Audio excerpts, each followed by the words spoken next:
Les matins de France Culture, Guillaume Erner. Oui, sur France Culture, autrement dit sur Radio France, je voulais parler du Made in France avec vous. Elie Cohen, bonjour, vous êtes économiste. On vous doit notamment souveraineté industrielle vers un nouveau modèle productif aux éditions Odile Jacob. Et la question de la souveraineté industrielle de la France, ou de l'Europe d'ailleurs, vous nous direz quelle échelle vous paraît exacte. Elle se pose depuis au moins la crise du Covid avec une certaine acuité, mais depuis la crise du Covid, il y a eu énormément de changements, et notamment la question de l'inflation, mais aussi la question donc d'un certain nombre de manques en matière d'alimentation, manque aujourd'hui en matière de vaccins, et puis aussi manque en matière de personnes employés ou en tout cas des secteurs industriels en tension qui ne trouvent pas de la main-d'œuvre. Bref, est-ce qu'aujourd'hui, Elie Cohen, on peut dire qu'il y a eu un véritable changement en matière de souveraineté industrielle ? Je dirais qu'il y a eu un processus de découverte, c'est-à-dire qu'on vivait sur l'idée ou sur l'illusion que le monde était plat, et que donc les biens circulaient, les services circulaient, les hommes circulaient, et qu'il suffisait qu'on décide de commander soit du titane, soit des composants, soit des vaccins pour les trouver comme ça sur le marché, et que donc la seule question qui semblait pertinente, c'était de savoir à quel prix on s'approvisionnait. Et pour le reste, la production, c'était tout à fait ringard de dire qu'il fallait produire sur le sol national, près des consommateurs. L'idée, c'était que les processus de production s'étiraient sur le monde entier, qu'en gros, on segmentait les chaînes de valeur, comme on dit, c'est-à-dire les chaînes de production, en autant de segments qu'il était pertinent de trouver des objets de délocalisation, c'est-à-dire de permettre de produire au moindre coût. C'est ainsi qu'on a découvert, par exemple, que pour faire un vaccin, il y avait 340 opérations élémentaires et qu'on pouvait produire là un composant, l'assembler là, le livrer ailleurs. Donc, si vous voulez, on vivait sur l'idée que le monde, le libre-échange, pourvoyait aux besoins des uns et des autres. Et qu'au fond, la seule tâche qui revenait à un pays, c'était de maximiser l'avantage comparatif qu'il avait dans un domaine particulier. Alors, soit vous étiez très bon dans la recherche, l'innovation, et vous vous concentriez sur l'amont de la filière, soit vous étiez très bon dans le marketing et vous vous concentriez sur l'aval de la filière. Mais en gros, c'était plus un problème de faire en sorte qu'il soit immédiatement disponible sur un sol national, sur un territoire national, il soit immédiatement disponible d'avoir les médicaments dont on a besoin, les matières premières dont on a besoin, etc. Et donc ça a conduit à une formidable prise de conscience. Parce que du jour au lendemain, on a découvert, par exemple, qu'à l'occasion du Covid, on n'avait pas de masque, on n'avait pas de respirateur, et on a même été contraint de limiter les exportations entre pays européens, parce que les Français voulaient garder leurs respirateurs, alors que les Italiens connaissaient la première vague du Covid et avaient un besoin urgent de respirateurs et de masques. On a découvert ensuite que la production automobile en France pouvait être mise en panne parce qu'on manquait de composants électroniques.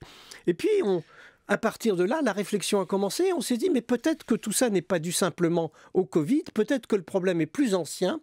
Et on a découvert en particulier que, alors que tout le monde parle de véhicules électriques, de mobilité électrique, etc., pour cela, il fallait des batteries, et pour les batteries, il fallait des matières premières, ce qu'on appelle des terres rares, et que ces terres rares étaient concentrées en Chine, qui en faisait un usage politique ou géopolitique. Donc, il ne s'agit pas simplement de découvrir des pénuries à un moment, parce que la faute n'a pas de chance. On a découvert également que l'exportation d'un bien ou d'une matière première pouvait être une arme stratégique utilisée par un pays pour arracher des avantages à un autre. Alors donc on a eu peur, Elie Cohen, on a eu peur, mais à l'époque, à l'époque du Covid, c'était une situation qui était inquiétante parce qu'on manquait d'un certain nombre de produits qui sont indispensables à notre vie économique, mais il n'y avait pas encore l'inflation. Or, l'inflation sur les énergies et l'inflation aussi sur les matières premières, elle change complètement la donne parce que elle veut dire que le transport n'est plus une quantité négligeable d'une part, elle veut dire d'autre part qu'un certain nombre de modèles économiques, le modèle économique allemand par exemple, faire de l'industrie avec de l'énergie peu chère et le vendre loin par exemple en Chine, eh bien tout cela est en partie fragilisé par la crise actuelle. Alors vous avez tout à fait raison, c'est-à-dire que la crise du Covid n'a pas simplement révélé nos dépendances, mais la fragilité des chaînes d'approvisionnement. Quand vous avez besoin de composants qui viennent de Chine, qui vont être assemblés en Pologne, etc., vous vous rendez compte que la fluidité des échanges, la disponibilité des moyens de transport est absolument cruciale. Or, du jour au lendemain en Chine, certains ports ont été fermés, et donc du jour au lendemain, l'accès à un certain nombre de composants, de matières premières et de biens industriels s'est trouvé bloqué.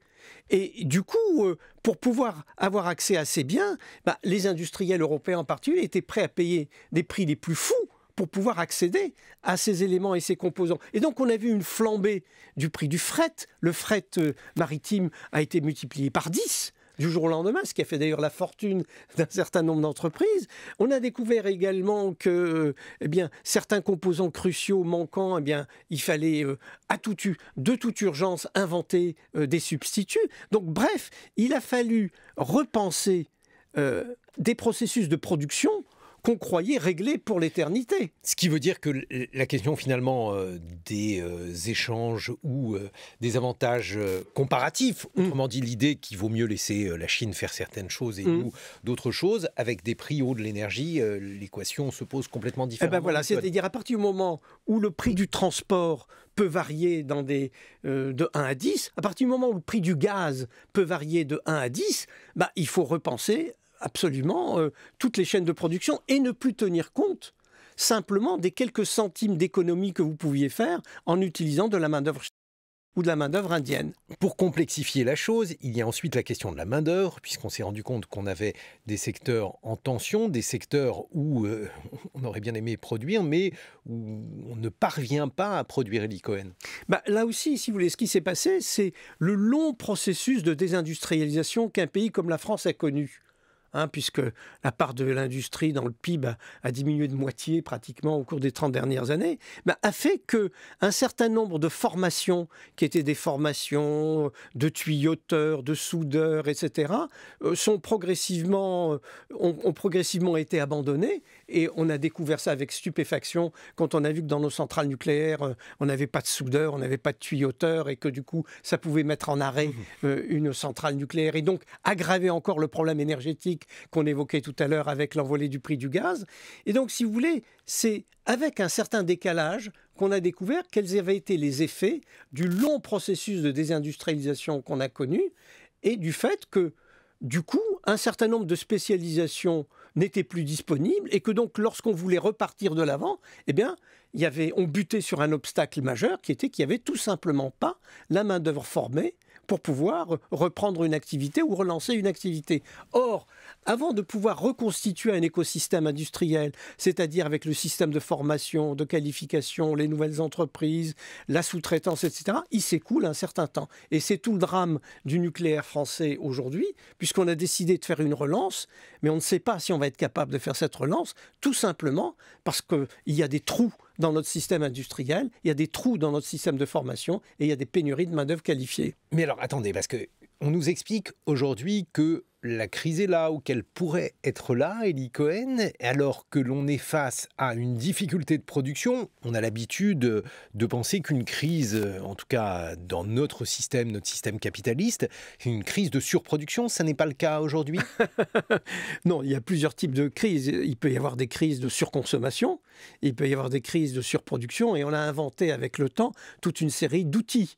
Par exemple, aux États-Unis, comme il y a eu une surchauffe économique, on a utilisé la Banque centrale pour monter massivement les taux, pour renchérir le crédit, déprimer la consommation et réaligner consommation et production pour faire baisser l'inflation. Voilà, ça c'est typiquement les politiques qu'on a su mener au cours des dernières années. Par contre, la question de la surproduction que vous évoquez ici est un problème un peu nouveau, dans la mesure où on a découvert que la spécialisation économique de certains pays, vous évoquiez l'Allemagne tout à l'heure, les faisait dépendre inconsidérément de leurs exportations. Oui. Parce que faute d'exportation, eh bien, ils étaient effectivement en situation de surproduction et c'est toute l'interrogation sur le modèle économique allemand. Est-ce qu'une spécialisation excessive dans l'industrie et dans une industrie exportatrice qui longtemps a été considérée comme la marque du succès allemand n'est pas devenue la source principale de sa faiblesse aujourd'hui? Puisque ce qu'on découvre aujourd'hui, c'est que l'Allemagne souffre d'une triple crise. Elle s'en est remise à la Russie pour son approvisionnement gazier, elle se remet à la Chine pour ses exportations de biens industriels et elle s'en remet aux États-Unis pour sa propre défense. Est-ce qu'un pays peut abandonner 3 domaines aussi majeurs de sa spécialisation, finalement, au bon vouloir de partenaires étrangers? Bon, mais alors pour autant, est-ce que justement le fait de nous comparer, nous Français, avec les Allemands, est-ce que ça peut nous rassurer? Parce que nous, on a un autre problème, Elie Cohen. On a une industrie qui pourrait être plus présente sur un grand nombre de secteurs. C'est-à-dire que l'Allemagne et la France ont connu vraiment des évolutions inverses. La désindustrialisation française, on peut dire, a été excessive. Par exemple, lorsqu'il y avait eu le fameux rapport gallois qui avait été fait sur l'état de l'industrie française, il avait montré que la France avait la performance relative la plus médiocre de tous les pays européens, à l'exception de Chypre et de Malte. Donc, si vous voulez, nous sommes allés vraiment très très loin dans la désindustrialisation. À l'inverse, on peut dire qu'il y a peut-être eu excès de spécialisation industrielle du côté allemand, mais à la limite, ce n'était pas très grave. Si on considère l'Europe comme un ensemble, nous avions une balance extérieure européenne légèrement excédentaire. Et au fond, c'était assez bien. La région européenne, avec le moteur allemand dans l'industrie et la France plutôt dans les services, avait trouvé une forme d'équilibre. Le problème, c'est comment on s'adapte au monde nouveau, avec en plus un problème supplémentaire qui est celui de la transition énergétique, qui crée des contraintes, mais qui crée également des opportunités. Alors, dans ces conditions, que peut faire la France? Est-ce que d'ailleurs c'est le bon niveau de décision? Est-ce qu'il faut raisonner en termes donc européens? Est-ce que la question c'est une souveraineté industrielle française ou européenne? Alors justement là, pour une fois, si j'ose dire, on a eu le bon réflexe, c'est-à-dire lorsque la crise du Covid s'est déclenchée et que ces interrogations sur la souveraineté, la démondialisation, etc. ont commencé à éclore un peu partout, l'Europe s'est saisie du dossier. Et à Bruxelles, on a dit, attendez, le problème du Covid, ce n'est pas un problème français ou italien, c'est un problème européen. Le problème de pénurie de composants, ce n'est pas un problème français, c'est un problème européen. Donc, commençons, nous, Européens, par faire l'inventaire de nos faiblesses dans les 12 grandes filières industrielles. Identifions les maillons de chacune de ces filières industrielles. Regardons les domaines où nous sommes excessivement dépendants de la fourniture extérieure, les domaines dans lesquels nous n'avons pas d'unités de production qui peuvent prendre le relais en Europe, et essayons de bâtir une stratégie. Et le miracle, c'est qu'on a bâti une stratégie de souveraineté industrielle européenne en lançant une dizaine de programmes qu'on appelle les PIEC, les programmes d'intérêt industriel européen commun, pour lesquels on s'est dit, voilà, par exemple, l'un des grands enjeux, c'est l'électromobilité. Eh bien donc, il faut que l'Europe est une industrie des batteries. Le problème, c'est les composants électroniques en nanoélectronique. Eh bien, il faut qu'on ait une industrie européenne de la nanoélectronique. Le problème, c'est justement la conversion énergétique et donc il faut qu'on ait une industrie des électrolyseurs. Le problème, c'est les nouvelles générations de numérique. Donc il faut qu'on se développe dans le quantique et on a élaboré comme ça toute une série de programmes de reconquête industrielle. Mais pourtant, on l'a dit en introduction, Elie Cohen, à l'époque de la crise du Covid, on a vu que l'Europe était aussi continent où on pouvait être égoïste quand on avait besoin de masques ou d'écouvillons. Bien, les pays respectifs les conservaient et refusaient. Vous avez raison, ça a été un véritable traumatisme. Quand on a vu que c'était la Chine qui venait en aide à l'Italie, quand on a vu que Cuba envoyait des médecins, on s'est dit il y a vraiment un problème au niveau européen. Et donc on s'est vraiment ressaisi et on a décidé par exemple d'avoir une politique d'achat commune de vaccins. On a décidé par exemple de recréer des chaînes de production de vaccins en Europe de manière tout à fait volontariste. On a demandé à certains industriels qui n'avaient pas développé de vaccin de devenir les sous-traitants d'autres industriels qui avaient créé le vaccin. Et on a mis en place progressivement une organisation qui a fait, quand même à me le dire Thierry Breton, que l'Europe est devenue le principal exportateur de vaccins Covid dans le monde. Donc il y a eu, c'est vrai, un choc initial, il y a eu un apprentissage et maintenant on cherche même à imiter les institutions américaines qui ont permis aux États-Unis de bien gérer cette crise du Covid. Notamment, il y a une administration qui s'appelle le BARDA qui aide au développement de la recherche, à la recherche clinique, à la facilitation de la production sur le sol américain. Eh bien, on a créé au niveau européen une entité qui s'appelle HERA, qui cherche à dupliquer ce modèle du BARDA américain. Justement, on parle des États-Unis. Est-ce que le protectionnisme américain, il change les choses, Eli Cohen? Il y a toujours eu une forme de protectionnisme américain dans des moments de crise aiguë. On l'a vu avec l'automobile, on l'a vu avec la sidérurgie, etc. La nouveauté aujourd'hui, c'est que Biden assume d'aider à la réindustrialisation américaine et à la relocalisation sur le territoire américain d'unités de production qui étaient parties, notamment dans le domaine des composants électroniques. Et Biden a été capable de mettre sur la table un chèque absolument considérable pour aider à la réindustrialisation et à la relocalisation. Et la question qui se pose, c'est que ces mesures accompagné de ce qu'on appelle le Buy American Act, qui permet pour les marchés publics de donner la priorité aux entreprises américaines ou localisées sur le territoire américain, la question qui se pose, c'est est-ce que nous, Européens, pouvons continuer à rester très ouverts alors que les États-Unis utilisent des moyens protectionnistes, d'où la question de est-ce que l'Europe va finir par élaborer un Buy European Act? Et la question se pose essentiellement pour l'industrie automobile et notamment pour les véhicules électriques, parce que si on ne fait rien, les subventions européennes vont permettre l'importation massive de petites voitures chinoises pendant que nos entreprises n'y arriveront pas. Mais jusqu'ici, l'Europe a été spécialisée dans le domaine du libre-échange. Eli Cohen, on a considéré que c'était au marché de régler cela. Est-ce que vous pensez qu'il y aurait là-dessus une prise de conscience, qu'on pourrait revenir sur ce dogme? Alors vous avez tout à fait raison et vous êtes en train de pointer du doigt la situation actuelle où le débat est très intense en Europe. En Europe, vous avez des gens qui disent « Mais écoutez, vous savez, c'est pas grave, si certains pays sont protectionnistes, c'est à eux qu'ils se font du mal, parce qu'au fond, ils se privent du moyen d'accéder à des biens à des prix décotés. Nous n'allons pas faire cette bêtise, restons ouverts, même si les autres sont fermés. » Ce à quoi les Français en particulier disent, il n'est pas possible d'accepter, par exemple, que la nouvelle vague automobile, c'est-à-dire celle du véhicule électrique, se fasse sans les entreprises européennes, alors que le cœur de la spécialisation industrielle de l'Europe, c'est l'automobile. Et justement, est-ce qu'il est possible de changer cela, puisque on voit qu'on est revenu sur ce dogme? Le débat est en cours actuellement, pas plus tard que ce week-end. On parlait à Bruxelles de cette question du Buy European Act. Il fut un temps où on n'aurait même pas osé évoquer la question. Et bien maintenant, on l'évoque ouvertement et des positions se prennent de part et d'autre. Je ne peux pas vous dire quel sera le résultat final, mais je crois que l'enjeu de l'automobile est trop important pour qu'on se contente d'une attitude de laisser-faire. Eli Cohen, vous êtes économiste. Vous avez notamment publié Souveraineté industrielle vers un nouveau modèle productif aux éditions Odile Jacob. Vous serez rejoint dans une vingtaine de minutes par deux chefs d'entreprise, l'un dans le domaine médical, l'autre dans le domaine textile, David Simonet et Karine Renouille-Tiberghien. 8h sur France Culture.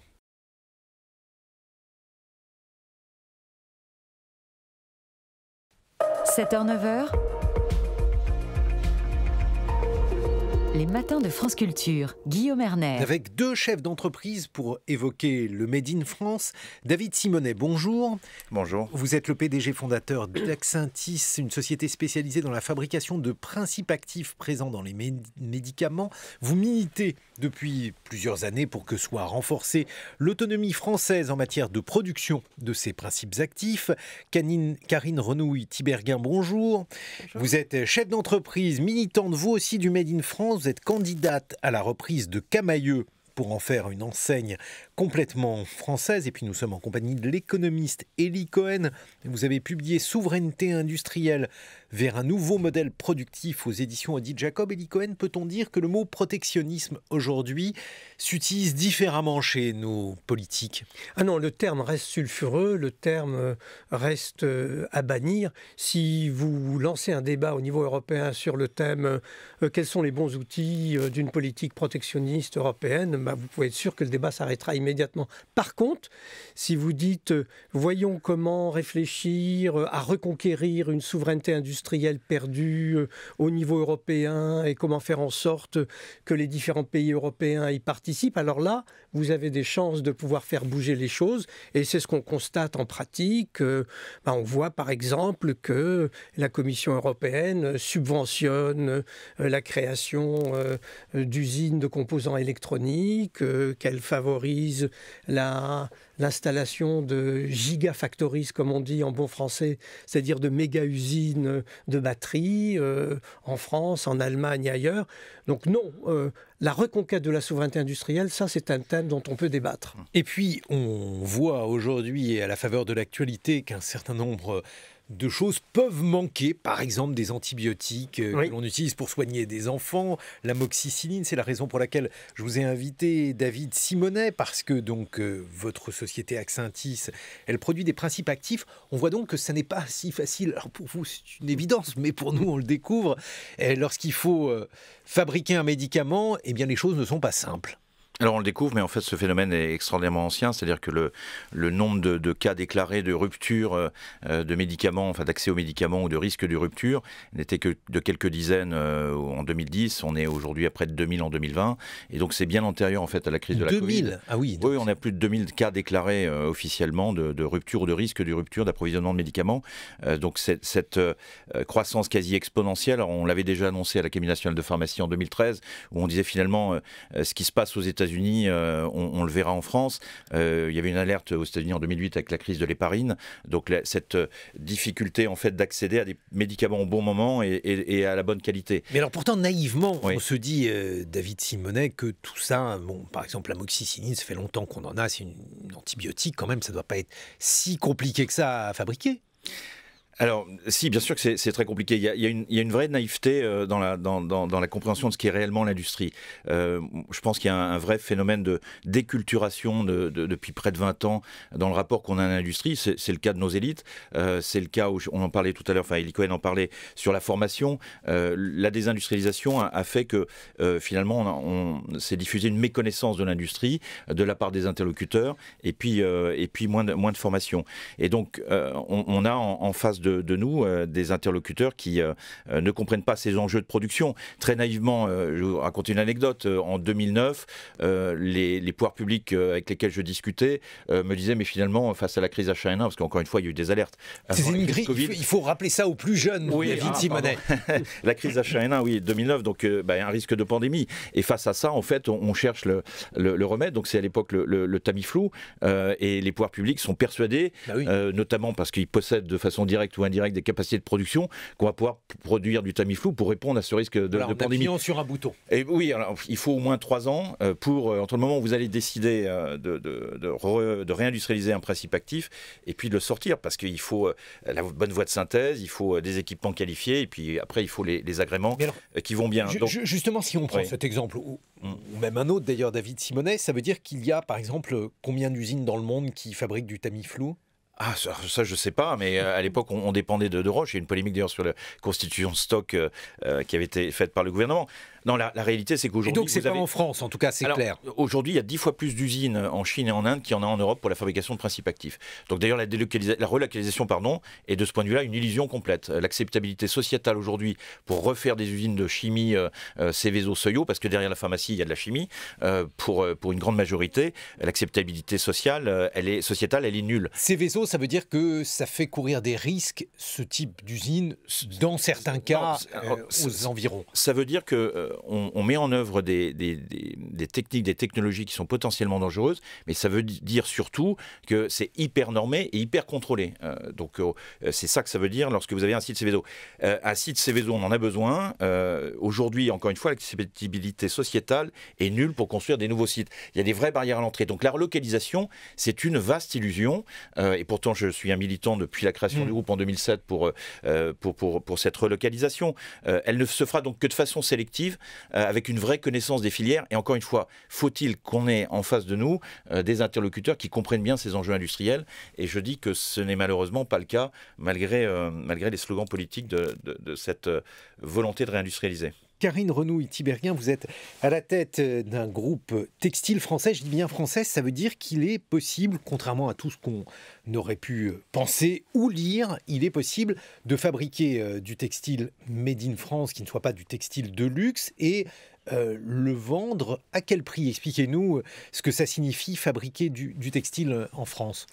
Oui, alors en effet, j'étais la première surprise il y a 7 ans quand je suis tombée sur le dossier de la reprise de la manufacture de Layette, qui était une petite manufacture planquée dans ces Pyrénées et qui avait échappé à la délocalisation en faisant un truc assez intelligent. Son dirigeant de l'époque s'était dit tricoter en France, ça coûte le même prix de tricoter en France qu'au Maroc ou en Asie, dans la mesure où les machines valent le même prix en France et en Asie, et qu'il y a une seule personne qui va gérer 8 machines. Donc cette partie-là, le tricotage, pouvait rester en France et il a externalisé uniquement la partie confection. Donc une fois que le tricotage était tricoté, la coupe et l'assemblage se faisaient en Tunisie. Et grâce à ça, il a gardé tous ses contacts dans la grande distribution et a continué à être quasiment l'unique fournisseur de layette chez Leclerc, chez Carrefour, chez Système U, chez Casino à l'époque, chez Auchan. Et du coup, quand je suis tombée sur ce dossier, je me suis dit, mais c'est un petit miracle en fait. Il y a un petit truc qui a échappé à la délocalisation. Et à partir de là, depuis 7 ans, avec mon associé Arnaud de Bellabre, en fait, on repousse à chaque fois les limites. On se dit, tiens, si une partie de notre production, on n'allait pas aussi faire la confection.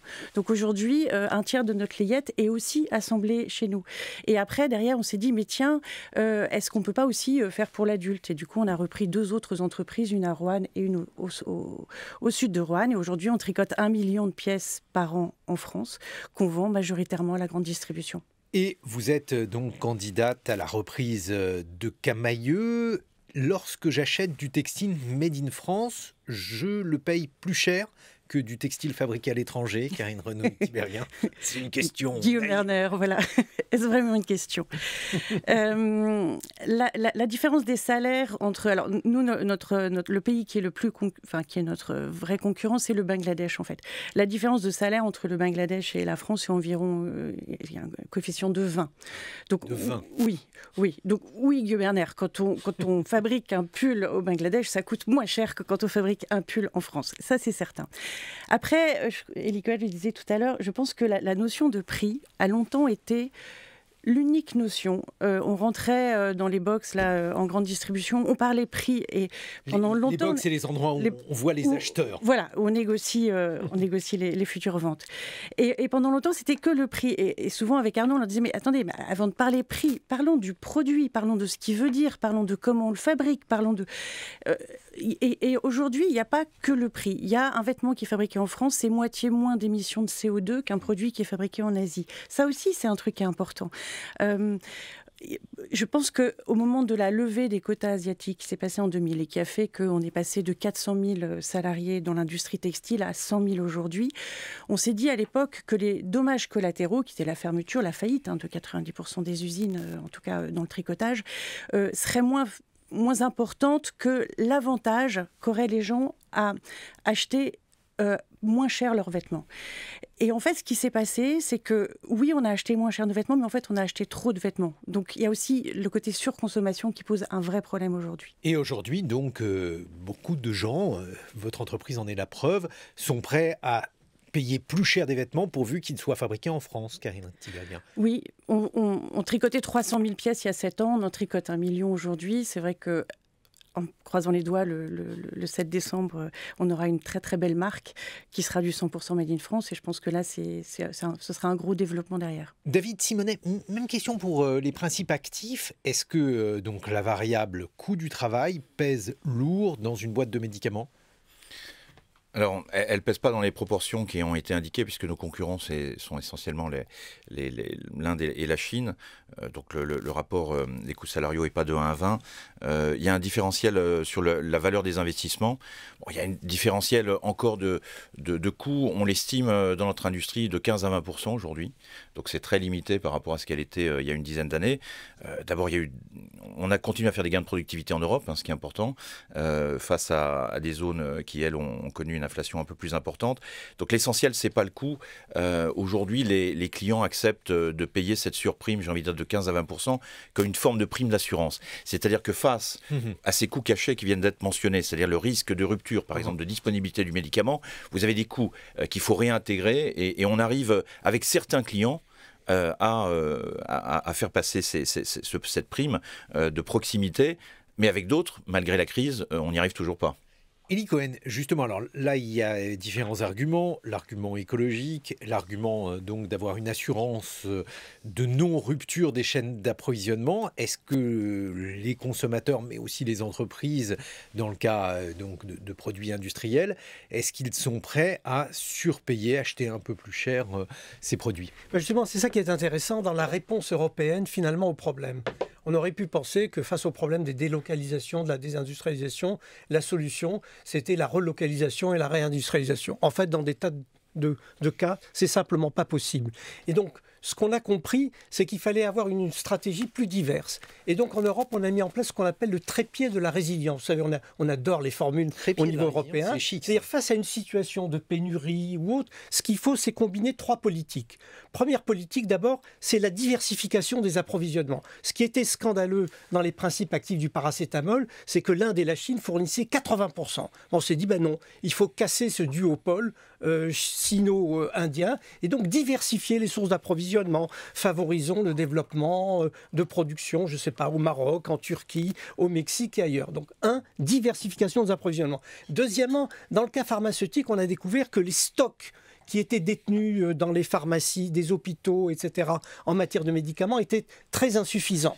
Et qu'en particulier, on ne pouvait pas les refournir rapidement. Donc on s'est dit, il faut accroître le niveau de stock partout dans les pays pour pouvoir mieux répondre à des situations de pénurie. Et ce n'est que dans un 3e cas, sur des segments critiques des chaînes de valeur, qu'on s'est dit, là quand même, il faut vraiment relocaliser. Et là, il va y avoir des aides publiques européennes et françaises pour relocaliser. Donc vous voyez, c'est ça le trépied de la résilience et c'est ça la réponse qu'on est en train d'inventer à ce problème de la découverte des pénuries ou des blocages et des rupture de système. Puisqu'Élie Cohen vient de parler de trépied, on pourrait parler de chaussettes, Karine Renouille. Est-ce qu'on pourrait produire local ? Est-ce que par exemple, il pourrait y avoir, je ne sais pas, des usines de chaussettes dans toutes les grandes villes de France pour éviter d'importer de manière lointaine ce type de produit ?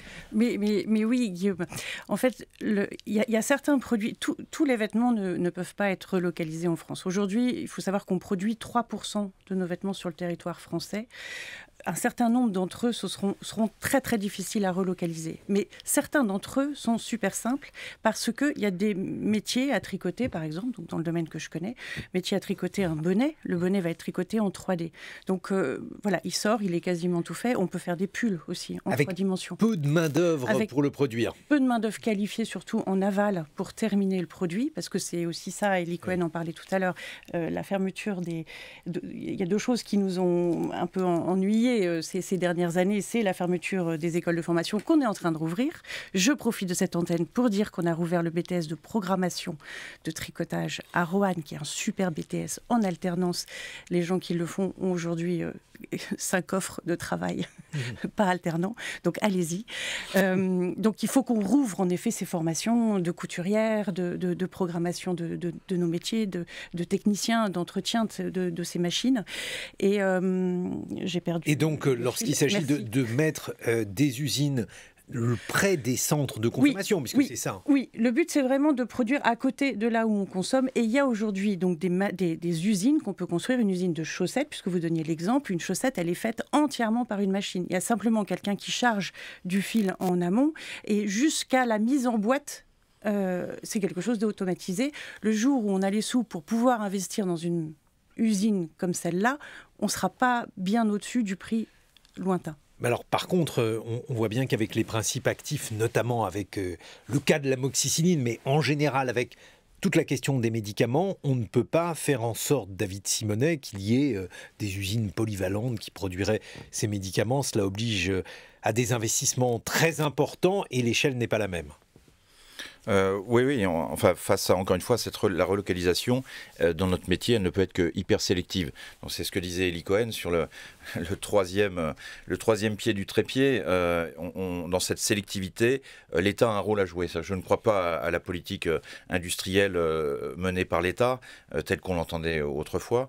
Je crois en revanche à un écosystème qui d'ailleurs n'est pas simplement à l'échelle de la France ou de l'Europe, mais aussi à l'échelle des régions, avec leur rôle important en développement économique. Donc il faut un écosystème favorable et il faut qu'on décide ensemble qu'est-ce qui est clé de relocaliser. Un exemple, nous avons remporté dans le cadre de France Relance des appels d'offres qui sont cofinancés par l'État pour relocaliser la production de l'adrénaline ou de la noradrénaline. Donc on a parlé évidemment des insuffisances d'accès aux vaccins pendant la crise, mais on a aussi pas assez parlé des tensions sur les médicaments nécessaires pour les patients traités malheureusement à l'hôpital atteints de la Covid avec des besoins de médicaments pour la réanimation par exemple. Mais c'est ça qui est quand même très compliqué parce qu'on s'est rendu compte, par exemple, que le paracétamol, c'était important. On s'est rendu compte de cela pendant la crise du Covid où la consommation, la demande en tout cas, a cru de manière significative. Comment savoir pour le Tamiflu, par exemple, que vous allez avoir besoin de Tamiflu? Non, ça on n'en a plus besoin, mais d'autres. J'ai bien compris. Surtout qu'à l'époque, en plus, on avait largement discuté de l'efficacité du Tamiflu sur la grippe H1N1. Mais David Simonet, on voit bien que l'avenir, c'est compliqué à prévoir.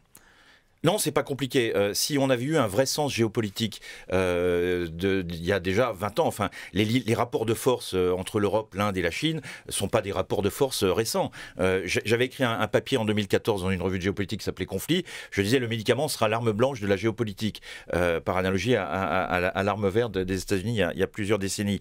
On est en plein dedans. C'est-à-dire que l'accès aujourd'hui aux médicaments, c'est un enjeu sanitaire, c'est un enjeu de souveraineté. Et donc quand on parle de relocalisation sélective, il faut évidemment privilégier ce qui permet ce que j'appelle le patient citoyen de disposer du médicament dont il a besoin. Mais c'est des injonctions très contradictoires en fait de la part de l'État et des entreprises. Les stocks en flux tendu dont parlait Elie Cohen, enfin moi j'ai été biberonné, si j'ose dire, au TRI à 15% dans les écoles que j'ai faites. Là, il va falloir que vous nous expliquiez ce que c'est qu'un TRI.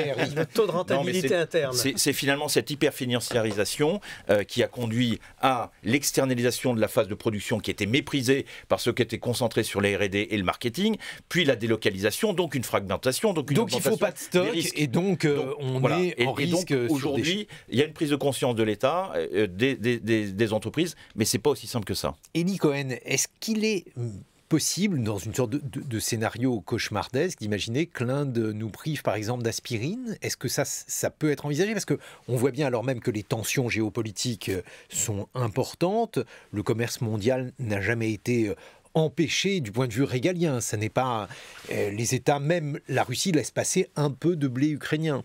Alors vous avez raison d'évoquer le problème, c'est-à-dire qu'il faut considérer, indépendamment de tous les problèmes qu'on a évoqués, l'usage stratégique qui peut être fait par un pays d'une production locale. On ne se posait pas tellement la question quand, par exemple, on a laissé les Chinois acquérir d'abord une position importante, puis une position majeure, puis une position dominante, puis un monopole dans les terres rares. Moi, je me souviens qu'on produisait des terres rares, on raffinait des terres rares à La Rochelle en France. Jusqu'au jour où on s'est dit, mais pourquoi continuer à raffiner des terres rares à La Rochelle alors qu'on peut en acheter en Chine à beaucoup moins cher? Sauf que les terres rares, c'est crucial dans tous les nouveaux domaines industriels, que ce soit les éoliennes, que ce soit le véhicule électrique.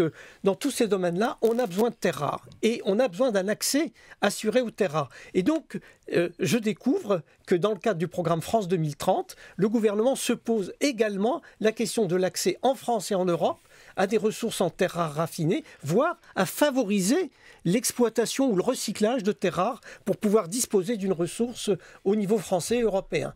Ça, c'est un des effets de cette découverte qu'on a faite de l'usage stratégique qui pouvait être fait de certains biens produits par nos concurrents ou des pays dominants sur la scène industrielle. Karine Renouille-Tiberghien, donc vous l'avez dit, vous êtes aujourd'hui candidate à la reprise de Camaïeu.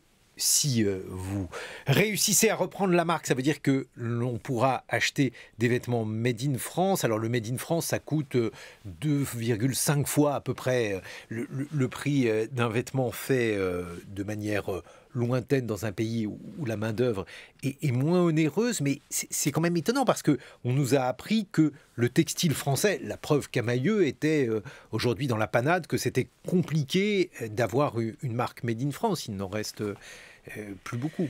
Alors, Camaïeu n'était plus une marque Made in France. En fait, Camaïeu s'est construite en 84 avec les 4 fondateurs qui ont décidé de faire du Made in France. Et puis, avec la déferlante de produits asiatiques qui sont arrivés en France à la suite de la levée des quotas chinois, ils n'ont pas eu le choix et ils ont fait le virement qu'ont fait toutes les enseignes et toute la grande distribution française et qui a fait que les tricoteurs ont disparu pratiquement.